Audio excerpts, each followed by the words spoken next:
안녕하세요. 좋아요 누르는 거 잊지 않으셨죠? 바람난 사연 지금 시작합니다. 이런 생활도 한두 번이지. 정말이지 혼자 있으려니까 너무나 외로운 거 있죠? 그냥 이쯤에서 남편이 다시 돌아왔으면 좋겠다는 생각이 들어요. 이제는 정말 지쳐만 가는데 하루가 멀다 하고 남편 오기만을 기다리려고 하니 왜 이렇게 힘이 드는지. 다른 집 남편들은 그냥 평범한 회사나 다닌다지만 이 사람은 어떻게 된 게 결혼하고 나서부터 줄곧 원양어선을 타러 나가니까 졸지에 생과부가 되고 말았네요. 아이 낳고 가장으로서 집안의 경제를 책임지기 위해 선택한 길이라기엔 남편에게도 제게도 너무나 가혹하기만 하답니다. 원양어선을 타면 몇 달 만에 집에 올 때도 있는데 이게 어디 남편이냐고요. 동네 아저씨보다 만나는 횟수가 더 적어지니 이제는 남편같이 느껴지지도 않고 몸이 멀어지니 마음도 점점 멀어지는 느낌이 든답니다. 그래서 그런가 주위에서 하도 저를 과부로 오인하는 사람들이 많더라고요. 아무래도 오래전부터 알고 지내지 않은 사람들은 저를 남편 떠나보내고 혼자 사는 과부로 아는 것 같았어요. 그도 그럴 것이 옆집에 나이가 60이 넘으신 호랍이 한 분이 이사를 왔는데 저를 쳐다보는 눈빛이 예사롭지 않지 뭐예요. 한 번은 집 앞에 먼지가 가득해서 빗자루질 하러 나갔는데 글쎄 그 옆집 호랍이도 집 앞이 지저분했는지 빗자루질 하러 나오지 않았겠어요? 그래서 그냥 간단히 인사를 한 후 계속 청소를 하고 있었는데 그 호랍이가 빗자루질을 하면서 마치 저 들으라고 하는 것처럼 혼잣말 같은 말을 하기 시작하더라고요. 혼자 살면 봄에도 외롭고 춥다는 둥, 과부 마음은 호랍이가 알아준다는 둥, 같이 살면 마음까지도 금세 따뜻해진다는 둥, 별 희한한 소리를 하더라고요. 마치 저를 과부로 오인하는 것 같았어요. 하긴 과부로 오인할 만하죠. 남편이라고는 배 타러 나가서 올 생각도 안 하지. 과부로 오인할 만한 여지가 충분하다고 느껴졌답니다. 그러던 어느 날이었어요. 봄비가 추적추적 내리는 어느 저녁이었는데 누군가 밖에서 계시냐고 하면서 자꾸만 부르지 않겠어요? 목소리를 들어보니 남자였고 그리고 자세히 들어보니 옆집 호랍이 목소리였답니다. 저는 속으로 저 호랍이가 대체 이 저녁에 웬일인가 싶어 밖으로 나가보니까 글쎄 손에 뭔가를 들고 있더라고요. 보니까 김치 부침개가 든 접시를 들고 있지 않겠어요? 저는 무슨 일이냐고 물어보니 비도 오고 그래서 김치 부침개 좀 해봤다면서 한번 드셔보시라고 가지고 왔다고 하네요. 정말이지 이제껏 살면서 모르는 남정네가 해준 음식을 손수 받아볼 줄이야. 저는 괜찮다고 거절하려고 했지만 그래도 옆집 살면서 성의를 거절하는 건 예의가 아닌 것 같아서 고맙다며 잘 먹겠다고 말하고는 그 호랍이와 인사하고 다시 집 안으로 들어가려던 찰나 진짜 당시에는 뭐에 홀린 건지 부침개를 그냥 얻어먹기도 미안하고 어차피 남편도 원양어선 타러 나가고 없겠다. 그 호랍이 보고 괜찮으면 막걸리나 한 잔 같이 하자며 안으로 들어오라고 했답니다. 그랬더니 그 호랍이가 기다렸다는 듯이 그럼 실례 좀 하겠다며 우리 집 안으로 들어왔어요. 저는 냉장고 안을 뒤적이다가 어제 사다 놓은 막걸리를 발견했고 막걸리를 꺼내서 잔과 함께 세팅을 하고 있는데 그 호랍이가 우리 집 거실에 양반다리를 하고 앉아서는 두리번 우리 집안을 둘러보더라고요.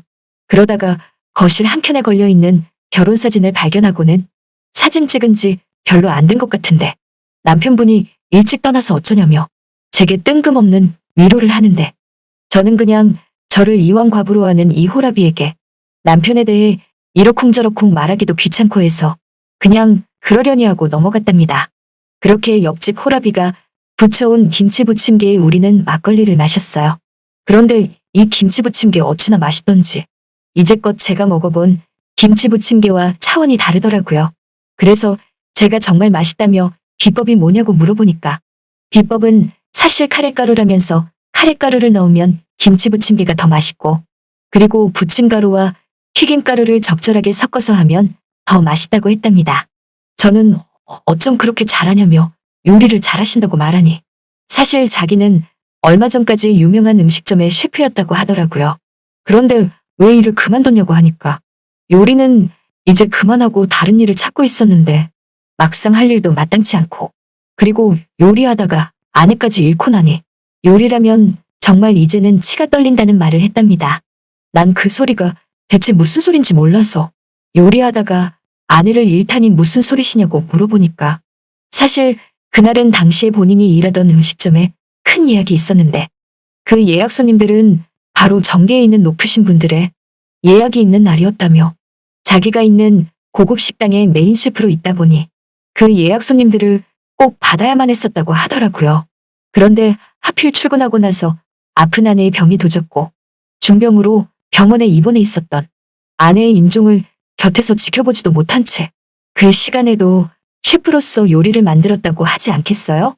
그 말을 들으니 왜 이렇게 눈물이 나던지 그런 사연이 있는 호라비인 줄 정말 꿈에도 몰랐답니다. 보니까 정말 가정적이고 다정다감해 보이는데 순간 동정심도 들면서 과부도 아닌 내가 왜 이렇게 마음이 가는지 그래서 그런가 과부도 아닌 제가 마치 과부가 된 것처럼 이 호라비를 위로해주고 싶었고 급기야 위로를 해주겠다며 서로 건배하듯이 이런저런 대화와 함께 우리는 술을 계속 마시게 되었답니다. 그리고 술이 취해서 잠이 들어버린 것 같았어요. 아침에 일어나 보니 호라비와 제가 거실 한 곳에 나란히 있지 않겠어요? 저는 놀란 마음에 어찌할 줄 모르니 여러분이 지금 듣고 계신 채널은 바람난 사연 채널입니다. 때마침 깨어난 호라비도 놀라며 어찌할 바를 모르더라고요.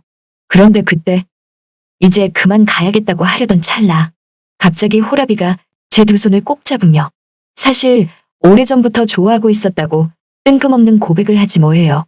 정말 뜬금없는 고백이라 이건 옷이라며 이러시지 말라고 말하니 어차피 둘 다 혼자 됐는데 뭐 어떠냐며 아직 결정하기 어렵고 힘드시면 시간을 갖고 생각해봐달라며 그렇게 호라비는 우리 집에서 나갔답니다. 그 뒤로부터 자꾸만 그 호라비가 생각이 났어요. 원양어선 타러 나간 남편 생각은 하나도 안 나고 자꾸만 호라비 생각만 나기 시작했죠. 급기야 우리는 서로의 집을 오가며 더욱 가까워졌고 다른 사람들 눈을 피해서 그렇게 사랑을 확인해 나갔어요. 그렇게 전 그 호라비를 저도 모르는 사이에 순식간에 마음을 뺏기고 말았답니다. 그러던 중 그 호라비도 제 마음을 알았는지 꽃다발을 가지고 와서는 우리 집 앞에 서며 저를 보고 대뜸 프로포즈를 하지 않겠어요? 저는 마치 제가 과부가 된 것 마냥 꽃다발을 받아들고서 그 고백을 받아들이려던 그 순간 갑자기 원양어선 타러 나갔던 남편이 우리 앞에 떡하니 나타나서는 저보고 지금 뭐 하는 거냐고 하더라고요. 그러면서 이 남자는 누구냐고 말을 하길래 저는 몸이 얼어서 당신 말 없이 웬일이냐고 하니까 그럼 언제 자기가 이제껏 말하고 왔냐면서 원래 이 일이란 게 다 이런 거 아니었냐며 그런데 지금 당신 뭐 하는 건데 이 남자에게 꽃다발을 받는 거냐고 물으니 그걸 또 지켜보던 호라비가 저보고 대체 이 남자는 누구냐고 묻지 않겠어요?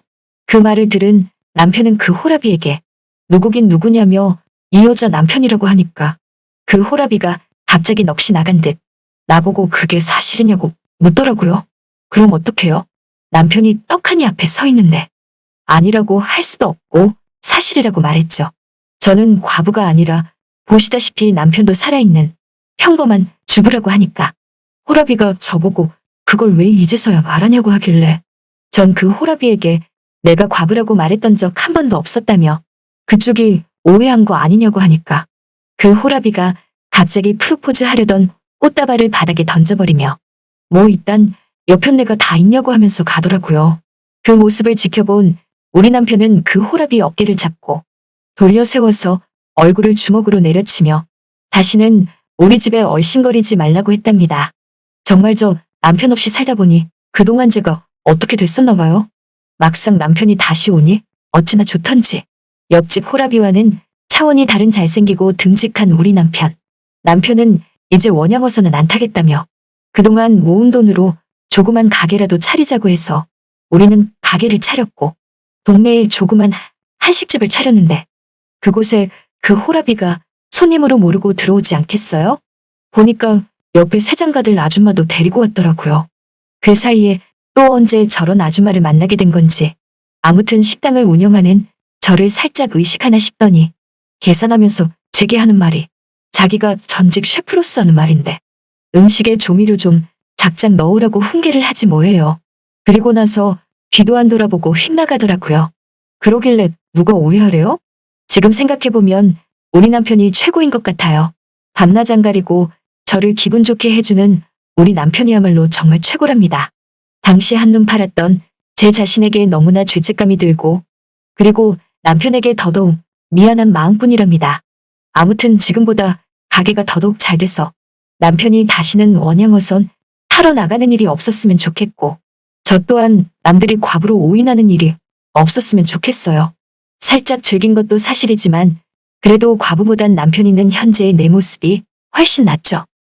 남편은 이제 원양어선 타러 안 나간다고 하네요. 그래서 요즘엔 하루가 멀다 하고 너무나 행복하답니다. 남편 없을 땐 그렇게 외롭더니만 막상 남편이 있으니 아침에 일어나면 녹초가 되어버리네요. 저는 안 그런데 남편은 나이를 거꾸로 먹나 봐요. 잘 들으셨나요? 오늘의 바람난 사연은 여기까지입니다. 구독과 좋아요 부탁드립니다.